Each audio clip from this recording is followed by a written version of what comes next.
ઝાલાવાડ પંથકમાં ગામે ગામ નવરાત્રિનું આયોજન કરવામાં આવ્યું, જેમાં મૂળી તાલુકાના સરા ગામે દલિત સમાજના મિત્ર મંડળ દ્વારા કુળદેવી શ્રી ચામુંડા માતાજીના મંદિરે દર વર્ષની જેમ આ વર્ષે પણ નવરાત્રિ મહોત્સવનું આયોજન કરવામાં આવ્યું, જેમાં નાની બાળાઓથી બહેનો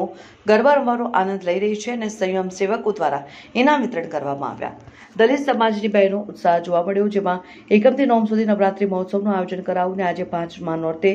બહેનોની મોટી સંખ્યામાં ભીડ જોવા મળી। આ તકે આયોજકો ભુવા મનસુખભાઈ મકવાણા અને વલીભાઈ મકવાણા, કેશાભાઈ મકવાણા, મનસુખ આલજીભાઈ મકવાણા, વાઘજીભાઈ મકવાણા, ડાયાભાઈ મકવાણા, સંજય કુમાર અને મનોજ કુમાર સહિત યુવા મિત્રો દ્વારા ખૂબ જ સરસ આયોજન ગોઠવવામાં આવ્યું અને કાયદો અને વ્યવસ્થા જળવાય તે રીતે મૂળી પીએસઆઈ સાહેબના માર્ગદર્શન હેઠળ સરા ગામે પોલીસ અને હોમગાર્ડ સહિત ખૂબ જ સુંદર કામગીરી જોવા મળી।